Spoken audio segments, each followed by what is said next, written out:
Hello and welcome to another episode of the Student Loan Planner Podcast. Today, I want to talk about something that is going to be very controversial, and it's something that I think is going to be pretty earth-shattering and shocking to the way higher education in all of America is going to happen the next few years, and that is the earth-shaking changes coming to the financing of higher education starting in the fall of 2026. So my sort of controversial headline for today's podcast episode is, will 50% or more of all graduate and professional degree programs close their doors starting in the fall of 2026? That's my question for today's podcast. Let's dive in. So the One Big Beautiful Bill Act, OBBB, passed and has restrictions of $100K of borrowing for graduate programs and $200K of borrowing for professional degree programs. Now, what is this really intended to do? You're essentially able to borrow $50K per year for a professional degree program. And all these restrictions go into place for any programs that start as of July 2026. That's, if you're joining after that date, you're not going to be able to borrow, the full amount that you need to finish your program. Basically, you're stuck with the new system if you start school July 2026 or after. Okay. So if you're going to med school next fall, or you know somebody that is, they are going to be stuck with the new loan limits of $50K per year and $200K total. And now let's talk about what the current state of the grad and professional degree market is. I'm going to pick on pharmacy schools for a second because they release wonderful data that's very transparent and very easily accessible. And it's very honest data that we're able to look at and get an idea of what probably is going on at, in some ways, all graduate and professional degree programs. It's kind of like a microcosm of what has been happening in general with graduate and professional degree programs. Because of this data, we're able to give you an idea of why the current labor market is the way that it is, why the loan market is the way that it is. And we're going to talk about what the changes for this One Big Beautiful Bill Act are going to mean for everybody and what we don't know what it's going to mean in some ways. So let me give you an example. In 2005 to 2006 school year, which is the last full school year where there was no Grad Plus loan. Grad Plus got passed in 2006. It really went into place in a big way in the 2007 to 2008 school year. So right before Grad Plus passed, 45 schools, okay? In the first year that Grad Plus became available, you went from 45 pharmacy schools to 59. The year before, there was only a 2-school increase. So 14 school increase with Grad Plus in the first year that it happened. You only had a 2-school increase in the prior period. So let me read off this list of the number of pharmacy schools for you by year. So no Grad Plus, 45 schools, then 47, and then they figured out how to implement Grad Plus. And then so you went from 47 schools to 59, 72, 86, 96, 103, 110, 116, 119, 124, and then fast forward to today, there was about 130 something schools. So you've gone from before Grad Plus, there were 40 something pharmacy schools.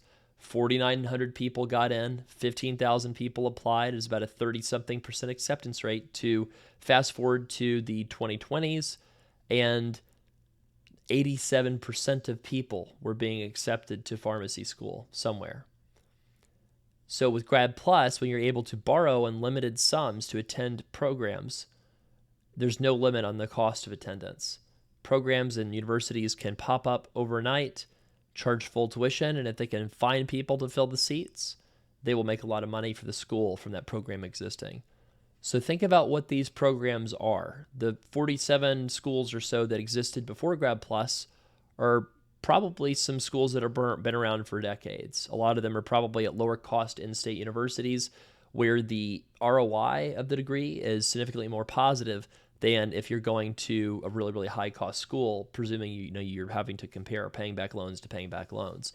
But what happened with the introduction of Grad Plus is suddenly you didn't need to have an economically viable degree on its own. You could just charge whatever you wanted to and then have people pay back 10% of their income, or 15% in the case of IBR, right? but 10 to 15% of your income for 20 or 25 years. Well, if that math is what the math is, then all you have to do to have an economically viable degree is take 10% of your earnings, take away that amount, say, what is the earnings left over after that deduction, and then compare that earnings to an undergrad degree level of earnings. Whichever one is higher is the path you should take.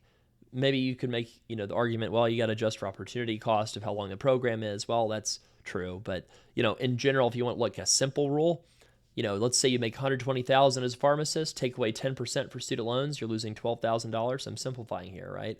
So your net is like 108. Compare your undergrad degree earnings of 60K. What's higher, 108 after student loans or 60? It's obviously higher to go become a pharmacist. So the problem, though, is when you had the number of accepted pharmacy school students triple, you have an oversupply. You have a lot more people graduating than you used to have. And even if there are enough jobs for them all, even if there is a big pharmacist shortage, when you triple the number of grads every year, these people are all hitting the labor market. And what's going to happen, right?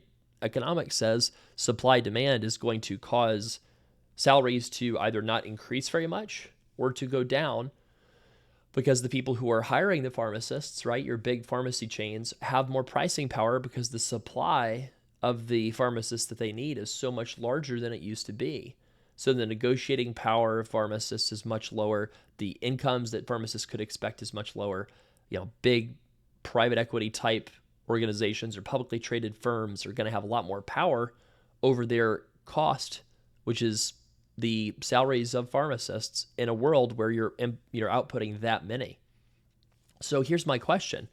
If the number of pharmacy schools increased by about 10 to 14 schools a year, every single year for the first several years of Grad Plus, when Grad Plus goes away this coming fall, how many pharmacy schools are going to close every year because of the elimination of Grad Plus?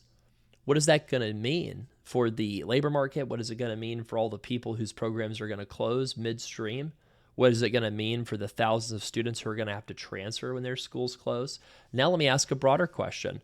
What is this going to mean for medical schools, dental schools, vet schools, physical therapy schools, occupational therapy schools, NP and PA programs, law schools, Chiro schools, MBA programs, PsyD programs. If I didn't already say law schools, those too. There's so many different professional degree programs out there. And you know this because $1 out of every $2, I think, is borrowed at the federal loan level for grad programs because of the explosion of grad programs and how much money that universities have been making on these grad programs that in many cases, some of them should exist, but a lot of them should not. And the reason is that they're just sniping a opportunity that exists in the federal market to maximize dollars in some cases, right? A good example of this, right, is why I'm not going to mention the name of the university in case, they want to beat me up or something, but why would a university have a prime office space in downtown Manhattan with a beautiful glistening building in downtown Manhattan for, medical professional programs that are not, medical or dental, that might be, or not dental. Dental's not endowed by any billionaires, but I can understand like a beautiful medical school endowed by a billionaire having enough money to own a glistening, Class A office space in downtown Manhattan. But what is a program that doesn't have that billionaire support? How does that program afford it? Well, the way it affords it is it charges people $300,000 for a pharmacy degree, right? And what would make a lot more sense for society and for the borrowers is if those spots were opened up at lower cost institutions that could serve people, then have them take out a lot less debt and actually be able to pay it back. So, I'm just sort of thinking in terms of, will those schools with the glistening Class A office space in the high cost of living areas, will they close? Those are probably going to be some of the first ones to close because you're not going to be able to finance a lot of these students that would want to go there, right? So like if I'm going to a graduate or professional degree program next fall or later, my very first test is going to be, was this program around before Grad Plus? If it was around before Grad Plus, it's very likely going to be existing long-term in general because it was able to be economically viable with loan limits back before when they used to exist. Now, if you're going to a program that started after Grad Plus, I would probably feel safe if it's an in-state program with some in-state tuition and so it's a public university, right? But if I was going to any kind of program that started at a not-for-profit, private university after Grad Plus was introduced, especially in a high cost of living area in a big city, those programs are going to be the hardest hit from this change.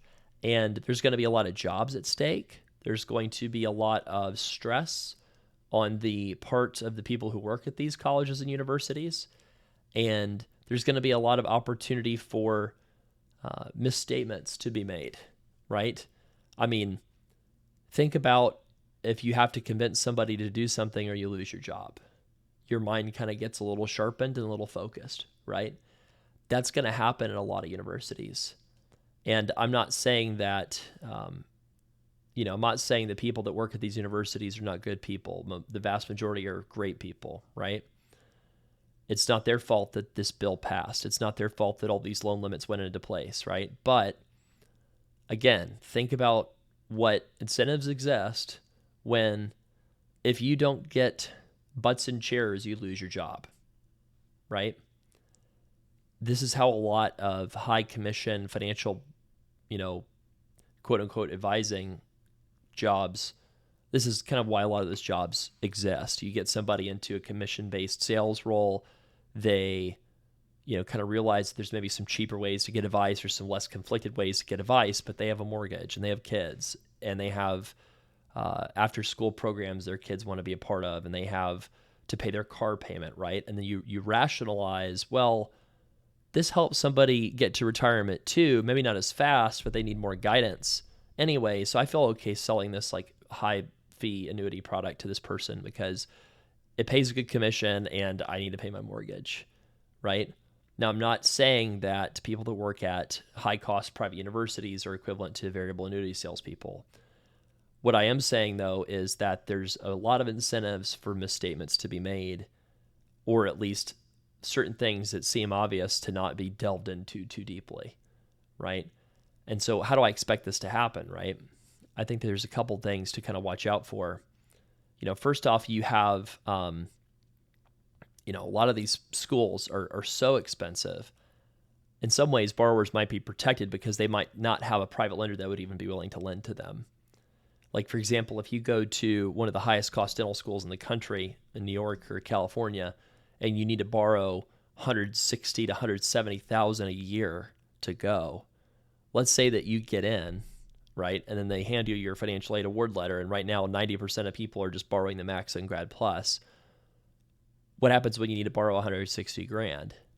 Are you going to get approved for $160,000 as a dentist with no prior credit history when that's only 1 year worth of borrowing? The private lender is not going to give you the loan, or if they do give you the loan, they're going to charge an insane interest rate that would be impossible to repay probably because they're charging you based on risk. I think that the ethical private lenders are just going to tell people truthfully, hey, this debt to income ratio does not work for us. At the end of your 4-year program, you're going to have too much debt relative to your income, and we're not going to be able to expect to be paid back, so therefore we cannot give you the loan. So when that happens, are there enough, families out there that are wealthy enough to say, well, I want my kid to be a doctor or dentist so bad that I'm going to send them to the most expensive school in the country and pay the $600,000 out of pocket. And I'm going to mortgage my house if I have to. Or will people be willing to pay that much? I think some will be, but I think most people, you're going to have a certain amount of people that'll be able to self-fund. And then the majority of people will not be able to. And so then what happens in that scenario? Well, they probably have to downsize the classes. Maybe some of these programs won't actually close their doors. Maybe they'll just cut the number of spots that they have by 50%. That's another thing that they might do. For the loan limits that exist. I mean, these loan limits are also not adjusted for inflation, so we're setting ourselves up for the same problem that existed with undergrad borrowing limits, where the undergrad borrowing limits did not change over time. but inflation occurred, and so the costs rose over time. And so you're going to have this problem become more acute every single year as the loan limits don't change, and the private student loan lenders have to fill the gap if people want to go to school at all. Because most people don't have the money lying around, right? I mean, think about medical school. Medical school at an in-state institution, let's say it's $35,000 a year. That's one of the costs of a medical school for somebody who's followed the podcast for a long time, I think. Followed our email list at least for a long time. And I was looking at their cost of their medical school, $35,000 a year of direct tuition costs. Throw in like health insurance and required fees and things like that. I think it's closer to $40,000. Can you live on $10,000? No way. You have to probably live on more like 20, 25, right? So you're at 60, 65K a year, and you're going to need 15K a year of loans, private loans, and you're not going to make payments while you're in school, right? So you're going to come out with 15K times 4, say 60K total, probably more like 70K to 80K after the interest accrues. And then by the time you're done with residency, it'll probably be more like, 80, 90, something like that. So 80, 90, and that's only if you're taking an extra 10 to 15 a year just to have a little bit less painful medical school lifestyle, right? Like, so if you think about 100K, let's just call it 100K of private loans, that's about $1,000 a month payment when you become an attending. The $200,000 of medical school loans, let's say that you optimize everything for the RAP with PSLF plan, that still is viable. So you would pay as a resident probably about 6% of AGI, because remember the formula is 1 to 10% of AGI with the RAP plan, depending on how much you're making. So you'd probably pay about 6% of AGI during training. So that'd be about, what is that, 3,000 something a year, maybe 300 something a month, something along those lines. So let's just call it 3,000 a year to make the math easy. So if you do 3,000 a year for let's say a 5-year residency plus fellowship, just kind of easy math, right? $15,000 is what you would pay to get, roughly 5 or 6 years of PSLF credit. And then you would pay, your attending, on your attending income. And so let's say that's $2,000 a month for 4 or 5 years, right? So that's about, 80 to 100K that you would pay. I guess my point is, with this PSLF approach, you would probably pay back about half of your federal loans of 200K, and then you would have private loans of about 100K for having a better lifestyle while you're in training, or while you're in medical school rather. So that total loan amount is about $200,000 if you do the PSLF plus payoff path, and then it's about $300,000 if you do the non-PSLF private practice payoff path. And there's really, with 30-year RAP, there's really no path to forgiveness for physicians in the private sector at all.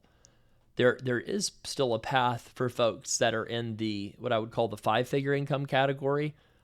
So on average, right, a lot of chiropractors, occupational therapists, social workers, pharmacists. Sorry, not pharmacists. That would be like a part-time pharmacist. But those kinds of occupations would have a viable path, I think, to forgiveness in the private sector still, if you're taking out 150 to 200K of loans. But where do you draw the line as a private lender of what you would issue loans for, right? Like, what if somebody is not going to the in-state medical school? What if they're going to a private university, and you're taking out, instead of 35K for tuition, you're taking out 60K for tuition? Well, now you need 10K a year for tuition, which is 40 total over 4 years.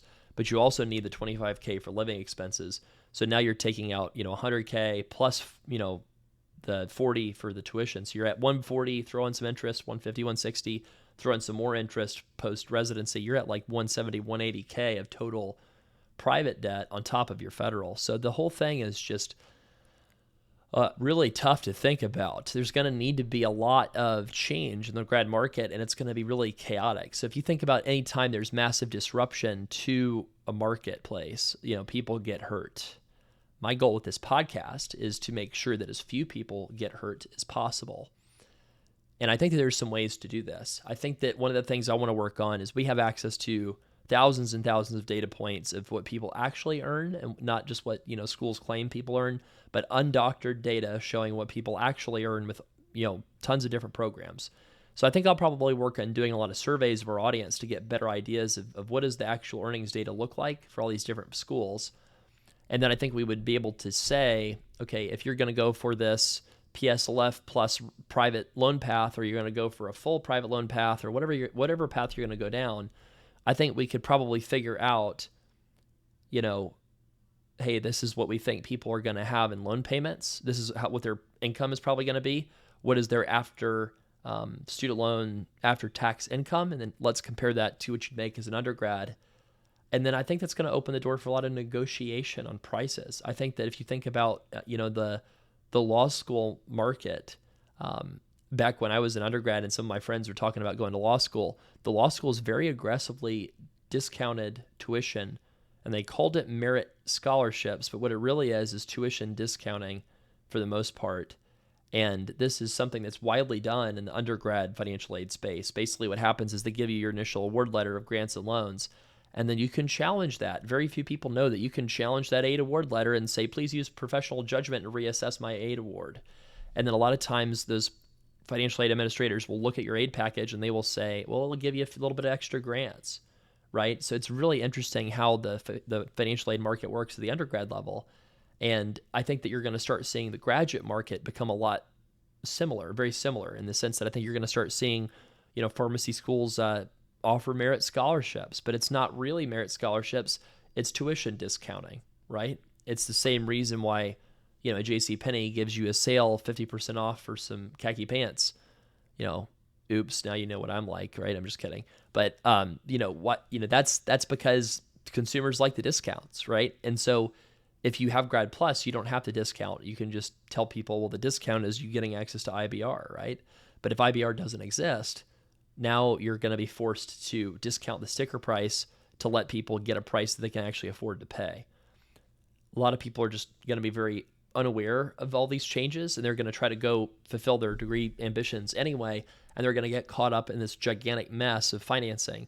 And the worst part of it all is there's going to be so much chaos, I think, so many problems, so many schools that are going to be closing, so many impacts to all kinds of different congressional districts, red and blue and purple, right? That I think this is going to draw Congress's attention once they realize what the economic impact of what they did is actually going to be. We did a study on, the number of universities heavily dependent on Parent Plus unlimited borrowing located in swing districts and swing states, and it was very large. Like there was a lot of institutions in kind of out of the way congressional districts where their university accounted for a large share of the employment in those congressional districts.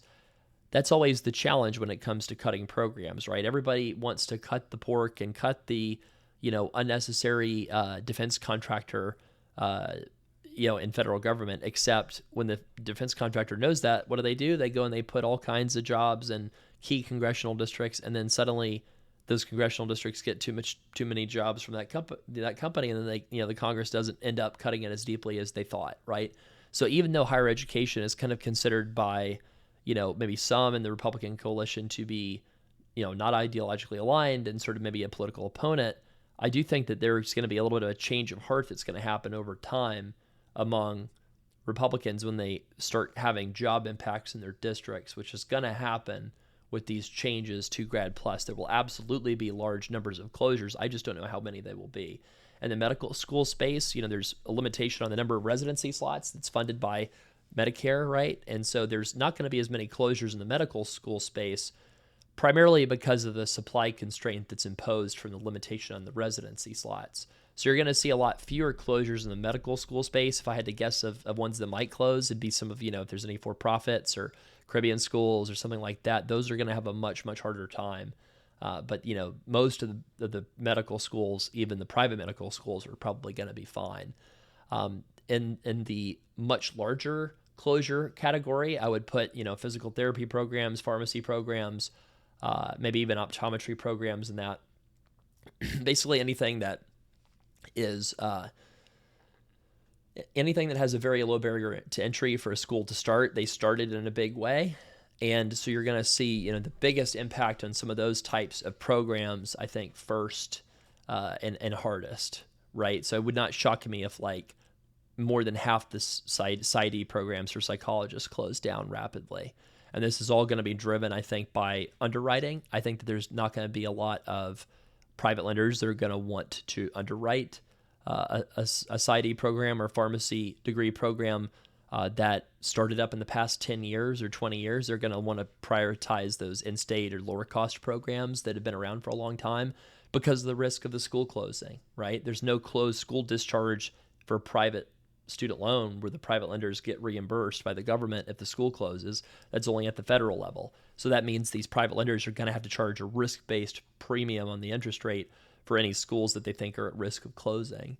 So, there's a lot of dynamics at play. Like law schools went through a pretty brutal period in the 2010s with the Great Legal Recession, right? And there was a little bit of a constraint in people applying to law school and law schools that were closing down just because the job market itself wasn't that great. So it didn't matter that you had easy access to loans. It was just the fact that the job market was not fantastic that was causing the legal market to their law school market to be a little bit more challenging.